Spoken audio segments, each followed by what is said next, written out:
G'day mates, it's Donny from Donny's Garage and Adventures. Today we're going to talk about pixel mapping, so what universes and channels mean and just some really basic things to look at when you're trying to figure out how to make your lights go a certain color when you're setting everything up. So let's get stuck into it. Alright, so some basic things to think about. So you'll see the term universe mentioned all the time. So basically what a universe is just a set amount of channels makes up what's called a universe. So on different controllers, you can have different size universes. Now, the controllers I use, the Pixelights, have got a set universe size of 510. Some of the Falcons, you can actually extend it out to 512 channels. You can do the same thing with the Sand devices. They allow you to do a 510 universe or 512. So I've just broken down the math below it, it's quite easy to think of it like this. So, 510 universe setup, you can have 170 pixels. So it's 510 channels divided by your 3 channels will get you 170. With a 512 universe, you can get basically 170.666 because basically the last color goes into the next universe. So it just allows you to get a couple of extra pixels per universe, well, overall in your setup. So same thing, 512 divided by 3 will get you that amount. Now, a channel, the easiest way to think of a channel is each channel can represent one particular color, so that's why we're always dividing by 3. So you've got red, green, or blue basically is in those 3 channels. So that's how all of that mathematics works. It's not really that difficult to understand if you break it down like this. So if you're trying to plan out how many universes that you actually need for a prop, then that's when you start to use the mathematics of looking at how many pixels per universe depending on your universe size. So I'll just show you an example of that. Alright, I've just got the example here now. Just had to go back over it just to make sure I had it right because it confused me in the first place. So don't be afraid if you get confused by this. It is a bit weird at first. So what we've done, 500 pixels, we're using a 510 universe, which is 170 pixels per universe. So dividing it by 170. And this is where you've got to be careful. So, normal mathematics, you'd say, okay, we've got 2.94, so we've got 2 universes. Anything that's above 2 in this amount means that you're actually on to the additional universe. So the easiest way to look at this is what I've done here. So universe 1 is pixels 1 to 170. Universe 2, it ends on 340, it ends on 510. So we've got pixels 171 to 340. And then universe 3 is 341 to pixels 510. So that's where we're actually going to have the universes being used up. So what we've actually got is universe 1 is totally used, universe 2 is totally used, universe 3 actually has 10 pixels worth of data that is not fully used. So if you're confused about this, sometimes I find that's the best way to lay it out is go, okay, how many pixels have I got, divide it by the amount of pixels within your universe. That'll then give you this number, and that gives you an idea of how many actual total universes overall you need for that particular amount of pixels. So I'm just going to stop this now and just show an example in the Pixelite controller, just so you can see what I'm talking about as well. Okay, so I'm just in the Pixelite control software at the moment. So you can see at the moment we've set up the start universe to be 1, the start channel to be 1. Now it's saying the end universe is 2 because I've specified that our number of pixels is 200. So we're just going to change that and say 500. And then we can now, once I tab out of it, you'll see it's now saying, okay, our end universe is 3 and then the 480th channel of universe 3. So what will actually happen is for your next actual set of props, what you can do is say, okay, well, we ended on universe 3 channel 480.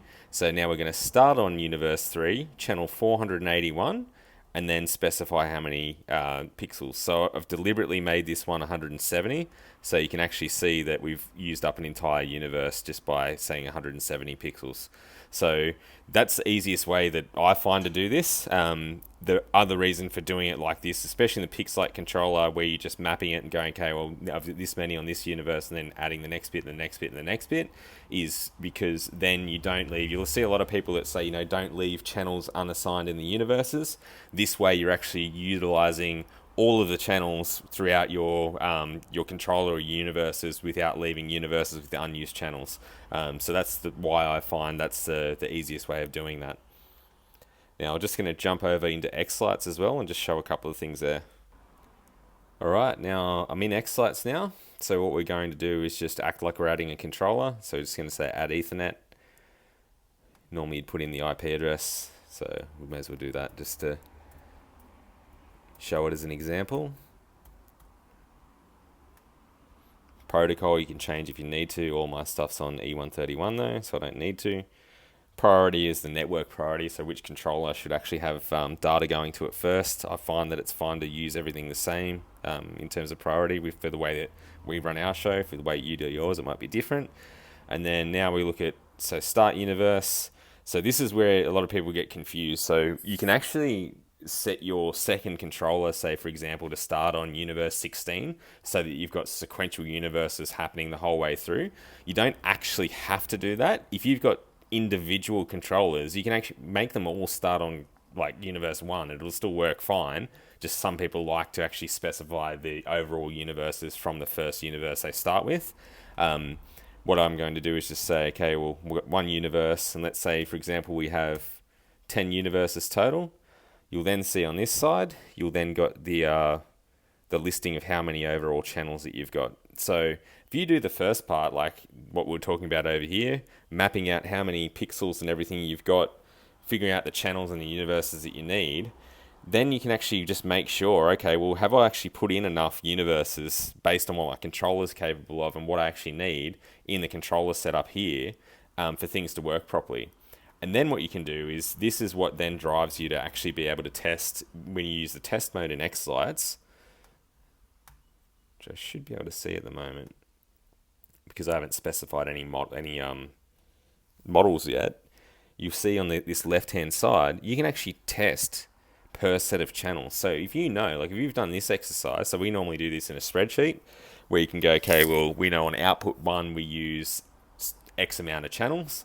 So say if, to make it really simply, for the first output that you have on your controller, you've used 1020 20 channels. You just tick those two, output it to lights, and your first output should actually light up once you set obviously the the RGB function or something like that to do the testing.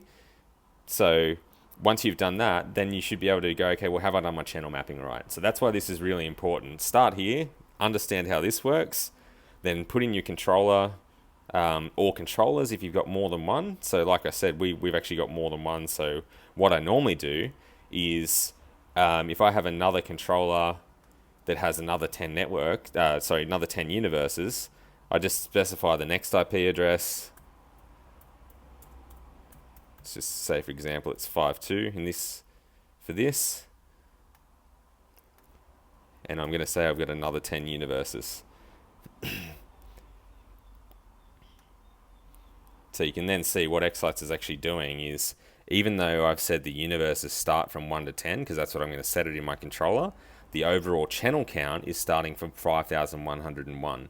So this is what I was saying about how you don't have to specify. What some people like to do is say, okay, well, my start universe is now actually 11. And you can see now it'll say universe is 11 to 20, but your channel counts remains the same. So just be aware of that. Sometimes it's easier to just keep everything starting at 1 on each controller, but you don't necessarily have to do that.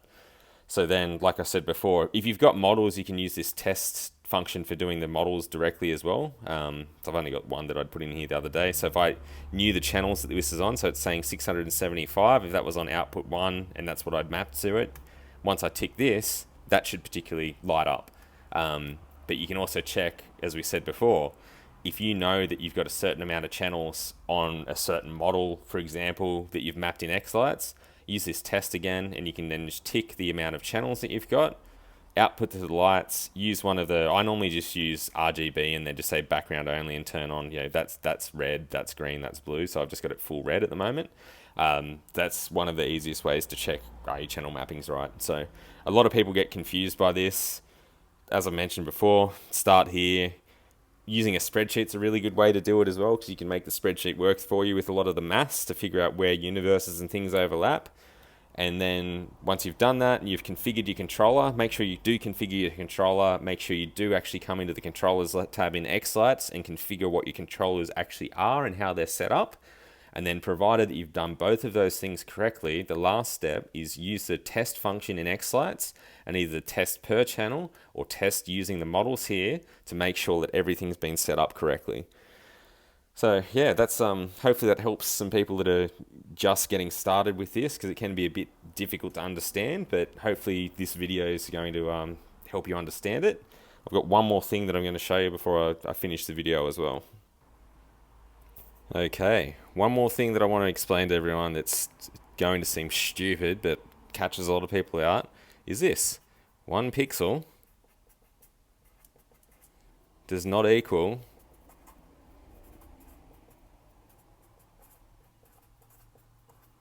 1 LED.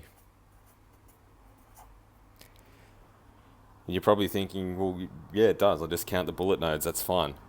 Correct. If you've got these bullet nodes, see inside, you've actually got the chip. So that's actually the pixel integrated circuit. So that's what controls the LEDs that you're actually using. Now, the reason why I say 1 pixel does not equal LED is when you go to strips. So lots of people hate strips because they're not, as resilient as bullet nodes. But one of the things you can actually see is you've actually got 1 pixel to multiple different LEDs.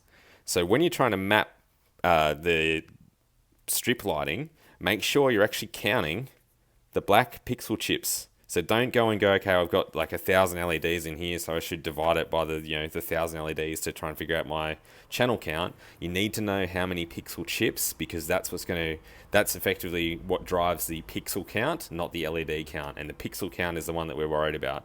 Now, the reason why I like to show this is, as you can see, this one, the actual LEDs are quite spaced out. Whereas with this, actually, I think this is just dumb lights, to be honest. But you might have other pixel strips that are much more closer spaced like this. So the amount of LEDs per pixel that are in the actual strip varies. So make sure you're actually counting the actual pixel IC, not the amount of LEDs. That's the last thing that I had to go through. So yeah, hope that's helped everyone. Alright, cheers everyone for tuning into this video. Make sure you like, subscribe, hit the bell and everything to make sure you get notified of any future videos. If you'd like to see our show that we do throughout the year, just go to www.facebook.com/minmyroadlightshow and you'll be able to check it all out there. Cheers. I'll make sure everyone subscribes and you'll see when the next video comes out.